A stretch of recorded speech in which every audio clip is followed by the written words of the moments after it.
Innal hamdalillah nahmaduhu wa nasta'inuhu wa nastaghfiruh wa na'udzu billahi min syururi anfusina wa min sayyiati a'malina. May yahdihillahu fala mudilla lahu wa may yudlil fala hadiya lahu. Asyhadu an la ilaha illallah wahdahu la syarika lah wa asyhadu anna sayyidina Muhammadan abduhu wa rasuluh. Allahumma salli wa sallim ala sayyidina Muhammad wa sallim tasliman katsira. Amma ba'd. Fa ya ayyuhal muslimun ittaqullah ta'ala tataqtum faqad fazal muttaqun. A'udzu billahi minasyaitonir rajim. Faj'alnaha nakala lima baina yadayha wa ma khalfaha umatan lil muttaqin. Shadaqallahul azim. Jemaah yang dirahmati Allah, Hadratul Rasul Nabiullah Muhammad sallallahu alaihi wasallam jauh-jauh sudah memberikan pesan kepada orang yang bertakwa, apalagi orang-orang yang sudah berilmu, untuk tidak sombong dengan keilmuannya, bahkan tidak merasa mulia karena keilmuannya. Orang takwa adalah orang yang betul-betul menjalankan segala perintah Allah dan dengan penuh ikhlas menjauhi apa yang Allah larang. Karena jaminan terbagus bagi orang yang bertakwa tidak hanya di dunia menjadi orang yang mulia, bahkan kelak di akhirat menjadi orang sungguh-sungguh dekat dengan Allah. Akramun nas atqahum. Karena itu sebagian ulama salaf bertutur, man takabbara bi ilmihi wa taraffa'a wa Allah bih. Siapapun yang sombong karena keilmuan dan merasa mulia karena ilmu itu sendiri, Allah bakal menurunkan derajat di dunia dan bahkan di neraka di akhirat. Tapi waman tawadda'a bi ilmihi rafa'allahu bih. Dan orang yang mau merendahkan dirinya atau rendah hati, andap asar karena keilmuannya, maka Allah Tuhan akan mengangkat kita menjadi orang yang mulia, mulia di dunia dan mulia di akhirat.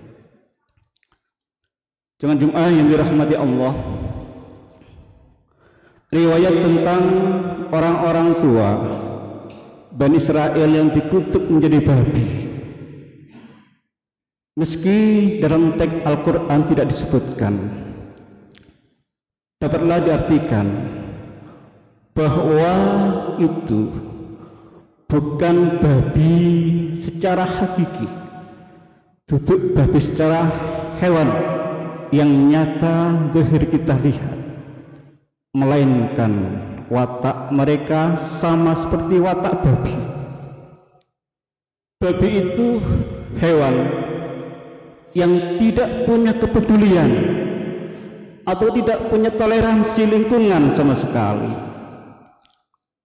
Babi juga tak pernah punya rasa cemburu sedikit pun, meski pasangannya, mitra hidupnya berselingkuh dengan babi lain di depan mata. Itulah orang tua, pemuka agama, tokoh masyarakat Bani Israel.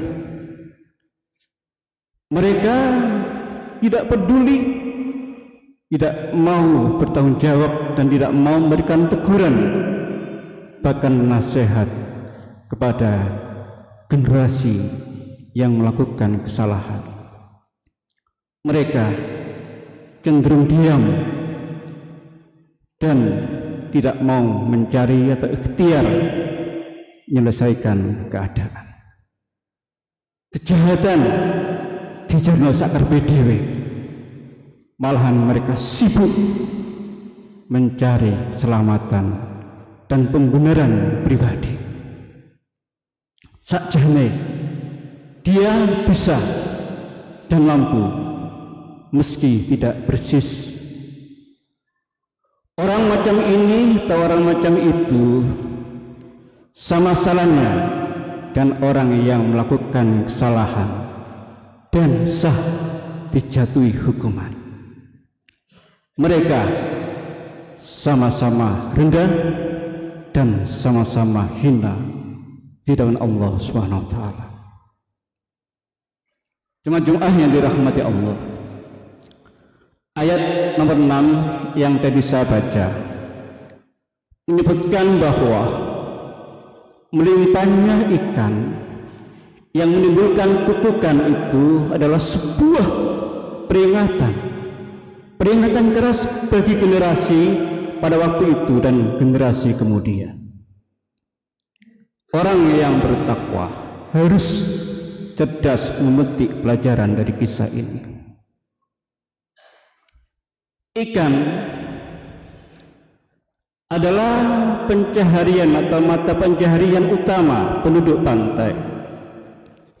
Ikan adalah bahasa simbolik yang makna esensinya, makna hakikinya adalah seluruh penghasilan yang diperoleh seseorang. Rezeki yang datang dan tidak kondusif, artinya pada waktu itu kita sedang beribadah, rezeki melenggang menawarkan diri untuk ditangkap. Rezeki yang tidak halal pun sering datang saat kita berikhtiar ingin jadi orang yang soleh, orang yang bagus, orang yang jujur dan tidak korup, tapi ono ae sing menawari dan menggoda. Bagi orang yang gelap mata, itu dianggap atau dipandang murni rezeki Tuhan, makanya tidak disia-siakan, dilalap tanpa berpikir risiko di kemudian hari. Akibatnya akhirnya seperti Bani Israel yang rakus menangkapi ikan dengan segala macam dalil. Jemaah yang dirahmati Allah, ini beda dengan orang yang bertakwa. Ketika melihat rezeki yang melimpah dan tidak kondusif, mereka justru berpikir dan menahan nafsu.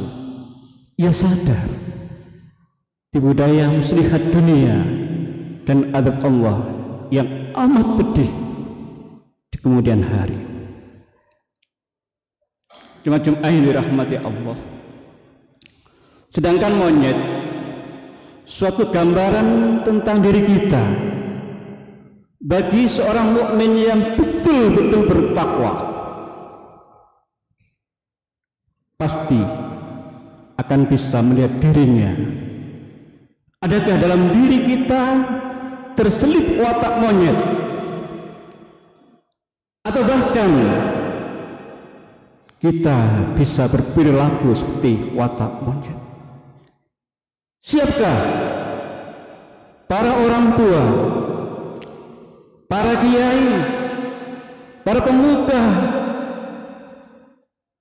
melihat diri kita sendiri seperti perilaku babi? Mungkinkah di negeri ini banyak berkeliaran monyet-monyet berbaju safari di kantor-kantor, monyet-monyet berdasi di instansi pemerintahan, atau babi-babi bersurban di dalam masjid, babi-babi berjubah dalam gereja, bahkan babi-babi kundul di kuil dan seterusnya. yang nyindir ini secara cerita ini sungguh sangat berat dan amat sangat menusuk perasaan. Ya Allah, pedas sekali kami rasakan sindiran-Mu, meskipun jenengan permanis dengan bahasa indah. Ya Allah, beri kami kejelian untuk melihat sesuatu yang terlintas di balik firman suci-Mu. Mugi-mugi wonten manfaate. Wa rabbi warham wa anta khairur rahimin.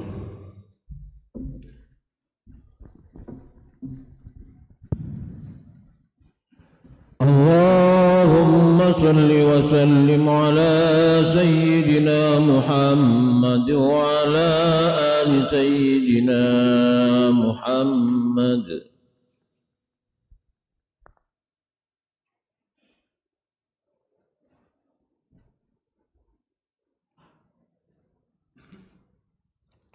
Alhamdulillahil halim al-ghaffaril azim wa nahmaduhu wa nashkuru ala ni'amihil azim. Asyhadu an la ilaha illallah wa asyhadu anna sayyidina Muhammadan abduhu wa rasuluh. Allahumma shalli wa sallim ala sayyidina Muhammad wa sallim tasliman katsiran. Amma ba'd. Fa ya ayyuhal muslimun ittaqullah haqqa tuqatih wa la tamutunna illa wa antum muslimun. Wa'lamu anna taqwa memba'us sa'adah ad-dunyawiyah wal ukhrawiyah. Wa qala ta'ala inna allaha malaikatahu yusalluna 'alan nabi ya ayyuhalladzina amanu sallu 'alaihi wa sallimu taslima.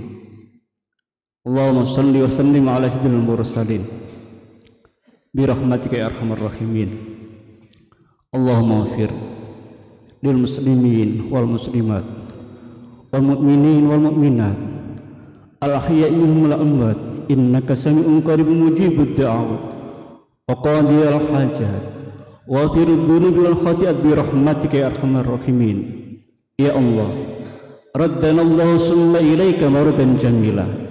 Rabbana atina fid dunya hasanah wa fil akhirati hasanah wa qina adzabannar.